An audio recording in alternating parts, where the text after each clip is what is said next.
Hello and welcome back to the channel. For this week's video, I wanted to take a look at Assurance, which is a skill feat that you can take at first level and allows you to, instead of rolling for a particular skill check, to instead take a set predetermined value on that check. Specifically, instead of rolling for a skill check without the usual modifiers and bonuses or penalties that you might have, you can instead accept a value of 10 plus your proficiency bonus, ignoring any other bonuses, penalties, or modifiers. So, instead of rolling for a skill, you would instead receive a value of 10 plus your level plus either 2, 4, 6, or 8, depending on your proficiency in the skill. Now, something that's a little easy to miss on the first pass is that this will not include your ability score modifier. For example, if you're using Assurance on an athletics check, you won't add your strength to the Assurance value that you receive. So, as an example, let's say you are a level 1 character who is trained in acrobatics and also has Assurance acrobatics. Whenever you are asked to roll an acrobatics skill check, instead of actually making the roll, you can instead accept a value of 10 plus 1 for your level, plus 2 because you're trained, for a total value of 13. And let's say after a couple levels, now you're level 3 and you increase your acrobatics proficiency to expert. Now when you use Assurance on your acrobatics checks, you get a value of 10 plus 3 for your level, plus 4 because you're now expert instead of trained, for a total value of 17 on your skill check. So how useful is Assurance really? How often can we expect that flat value to actually succeed against a specific DC? Well, it turns out it's actually pretty easy to get at least kind of a rough feel for it by using this DC by level table provided to us by Paizo. By comparing the expected Assurance value we can get on each level, we can see how close we are to succeeding against on-level DCs. So, for example, at level 1, we can expect Assurance to give us a value of 13, which doesn't succeed against the level 1 DC of 15. Level 2, similarly, the expected value of 14 won't beat 16, and still at level 3, the expected value of 17, because of our proficiency boost, doesn't beat 18. However, it will start succeeding against level 1 and 2 DCs, which means by level 3, if you have Assurance, you're already guaranteed to succeed against lower level DCs. And as we increase in levels, this trend will continue. Barring a couple exceptions, we don't expect to succeed with Assurance on an odd-level DC. However, against a DC even 1 or 2 levels below us, we can expect to be succeeding with Assurance. But the question then becomes, why would we want to use Assurance over just rolling the skill check normally? If we roll it normally, we can stack buffs onto ourselves to make us more likely to succeed on the roll. For example, we could have a teammate aiding us, giving a plus 1 or 2 circumstance bonus, and also a skill boosting item, which is another plus 1 or 2 item bonus, and then cast guidance on ourselves for a plus 1 status bonus, totaling to anywhere between plus 3 and plus 5 bonus, at least up until higher levels. So, in my mind, there are a couple conditions you want to fulfill for deciding when you want to use Assurance. The first is when it is difficult to buff your own roll or you suffer significant debuffs on your roll. If you don't have time to cast guidance, for example, if you're in a combat situation and you can't spare the extra action, then the fact that Assurance doesn't benefit from bonuses is less impactful. And if you're suffering significant debuffs. For example, if you're frightened, or probably more commonly, if you're suffering a multiple attack penalty, then using Assurance can actually be a boon in comparison to rolling because it won't suffer those penalties. The second is when making the task easier actually involves lowering the DC you're competing against as opposed to increasing your own check. Instead of relying on aids and item bonuses and guidance to help you pass, you're relying on lowering the DC of the skill check, either by purposefully attempting easy tasks or debuffing enemies with something like Frightened. Then Assurance is essentially equivalent to rolling because they'll both be facing that lower DC, but Assurance is just a little more reliable. And the final condition where Assurance might be desirable is if a critical success is really bad for you and or a critical success is just okay. In this way, the extra variance of rolling is actually a detriment because if you roll the skill check, there's always the chance you nat 1 and critically fail, where Assurance will basically never critically fail a skill check unless you're attempting something incredibly out of your league. So with all that in mind, I'd like to take some time to go through each skill and evaluate them based on how desirable taking Assurance in that skill would be. Starting with Acrobatics, which has 4 skill checks associated with it: Balance, Tumble Through, Maneuver in Flight, and Squeeze.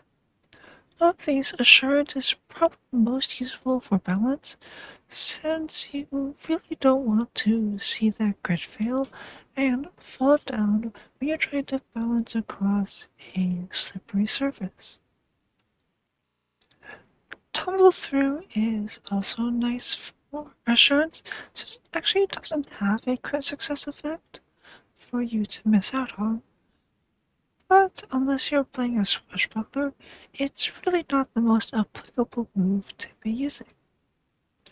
So overall, unless you happen to be walking across a ton of ice in your campaigns, Acrobatics Assurance is probably not the most useful skill. Next I'm going to discuss the spell tradition skills, Arcana, Nature, Occultism, and Religion as a collective, since they all fulfill pretty much the same role. You can recall knowledge with them using the particular skill for different subjects, and you can also decipher writing, identify magic, learn spells, and tap ley lines using their skills. Of these, recall knowledge and identify magic both serve similar purposes in learning information that you don't yet know. And using Assurance on these checks can be a decent idea, but comes into kind of a catch-22. To use Assurance, you want to know that the item you're identifying or the thing you're recalling knowledge on is likely going to be lower level than you, or maybe has an easy DC to identify. However, if you already know that, then why are you using recall knowledge or identify magic? Or rather, how did you discover that information without recalling knowledge or identifying magic in the first place? So if you can somehow discover that information, Assurance for those purposes is certainly nice, but it feels like a difficult and narrow use case to find. However, Learn a Spell is actually super relevant for using Assurance on. If you are, for example, an arcane caster, and you want to learn spells of a lower level than you, you, one, know that those spells are going to be lower level than you, and thus the DCs will be easier and passable by assurance. And 2, if you crit fail that check, what that means is you can't try to learn the spell again until you level up, which, depending on how your GM funds your campaign, might not be for a very long time indeed. Thus, if you are a caster, and particularly a caster that can copy spells into a spellbook like a wizard or a witch, then grabbing Assurance for your spellcasting tradition skill could be a pretty good idea in order to learn a large amount of spells safely and efficiently. Next up we have Athletics, which is probably the most common skill to take Assurance on, and for good reason. It has a number of skill checks available to it, including Climb, Force Open, Grapple, High Jump and Long Jump, Shove, Swim, Trip, and Disarm. For the purposes of Assurance, though, the most relevant skill actions are going to be the combat actions: Disarm, Trip, Shove, and Grapple. This is because these checks actually fulfill every one of the 3 conditions I laid out at the start of the video. 1, you often suffer significant debuffs to these actions because if you take them as your 3rd attack of the turn, you get that -10 multiple attack penalty. 2, it is actually one of the few tasks that you can reliably and easily lower the DC of by simply frightening opponents or using one of a variety of debuff effects in order to lower a target's fortitude or reflex DC. And 3, a lot of these have a really terrible crit fail effect where the action is actually turned against you. Grapple, for example, allows your target to grab you, or if they would prefer, to knock you prone. Trip similarly makes you fall down if you crit fail the check. And often these crit successes are just okay. Grapple is actually an exception, but Trip, for example, just deals 1d6 bludgeoning damage on a critical success. And while 1d6 bludgeoning damage is certainly not 0, it's free damage, and there's nothing wrong with free damage. Really what you want to Trip for is the success effect of knocking the target prone. So, because of all this, Athletics is very commonly a skill that people take Assurance for, and for obviously good reasons. And in addition to all of this, you get the extra side benefit of being a little more consistent when you try and swim across a lake or climb up a cliffside.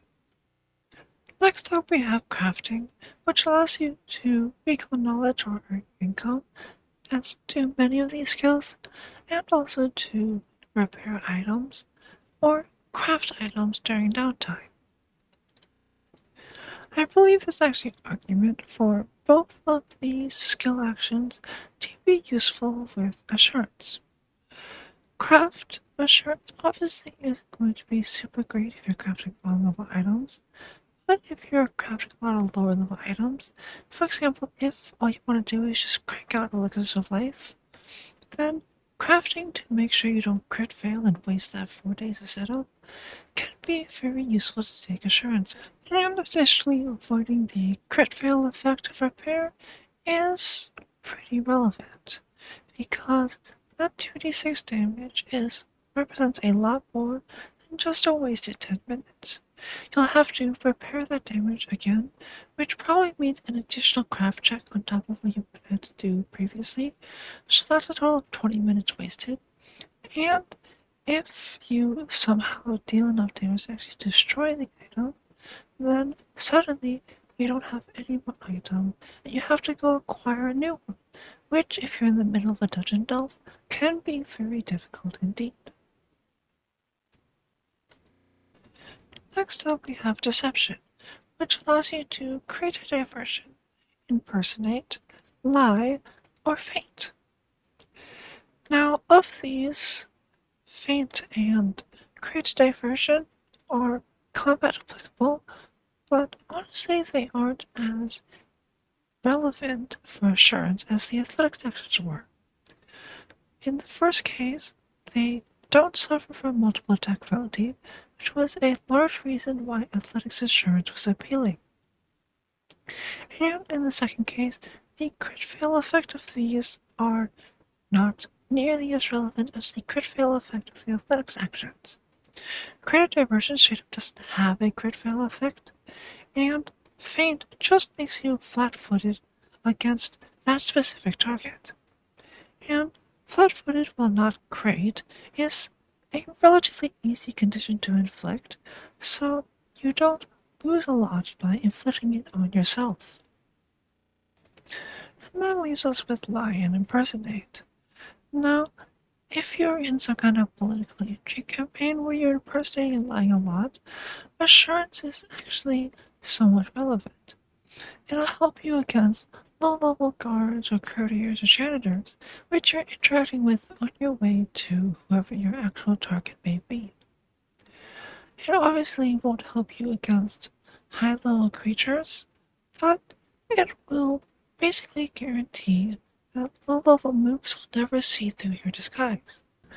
However, if you aren't in that type of campaign, then deception assurance is pretty mediocre. Next up we have diplomacy, which allows you to gather information, make an impression, or request. Now the use case for these is pretty similar to what I just discussed with deception. Diplomacy does get a slight bump because the crit fail effects for these actions are pretty bad, but overall, unless you're in some kind of political intrigue campaign, you're probably unlikely to make enough of these checks to justify spending an entire skill feed on. Next up we have Intimidation, which has Coerce and Demoralize for its skill actions. Coerce is another one of those actions that are more useful in a political intrigue campaign than a standard sword and sorcery campaign. And Demoralize straight up doesn't even have a crit fail effect to avoid, so it's unlikely that Intimidation Assurance is going to be something you want to pick up. Next we have Lures, which are useful for recalling knowledge and earning income. And realistically, these are going to be way too narrow to justify spending assurance on. Next up we have Medicine, which has Administer First Aid, Treat Disease, Treat Poison, and Treat Wounds. Overall, I think Medicine is actually a pretty good candidate to take assurance with. A lot of the checks you make, you actually know what DC you're rolling against. Treat Wounds and Administer First Aid, you're guaranteed to know the DC. And for Treat Disease and Treat Poison, you can usually get a feel for it based on how the afflicted party member has done in their saving throws previously. Additionally, the crit fail effects on these actions are often pretty bad, with the most obvious example being Administer First Aid on a dying creature. If you crit fail that check, that creature has their dying value increased by 1, which is really bad, especially when dying 4 kills you. Next up we have Performance, which can be used to earn income or perform. And realistically, that's going to be way too narrow to justify assurance. Next we have Society, which allows you to recall knowledge, subsist, decipher writing, and create forgeries. And just like Performers, this list is going to be too narrow to justify assurance. Next up we have Stealth, which can be used to conceal an object, hide, or sneak. Now, none of these skill actions really have a crit fail effect that's so bad we want to avoid it at all costs. But they are all secret checks, and getting a guaranteed result on a secret check is useful. So if you are making a lot of stealth checks, and especially if you're in a campaign where you're often sneaking past low-level nukes, assurance stealth can be a good pickup to just get a nice guarantee that you'll get at least a decent result on your stealth check. Next we have survival, which allows you to subsist in the wild, sense direction, cover tracks, and track others. Now obviously if you're in a survival focused campaign, these will come up a lot more often, but I think in the average campaign, this just doesn't happen enough times to justify taking assurance with. And finally we have thievery, which allows you to pump an object, steal, disable a device, and pick a lock. Of these, the most relevant are going to be disable a device and pick a lock. But especially disable a device because on a crit fail, you actually trigger the device, which if you're trying to disable a trap, is going to be pretty bad for you. Now obviously assurance won't help you that much versus on-level traps and locks, but if you happen to know that your assurance result passes the requisite DC, having a guaranteed way to unlock a lock or disable a device with zero chance of failure is very powerful. So that's all for this video. Was a little bit different, investigating the use cases of assurance rather than how to build around a specific thing in the BF2 system. But I hope you enjoyed it regardless, and I hope you'll come back next time to see what I have. But most importantly, I hope you have a lovely day.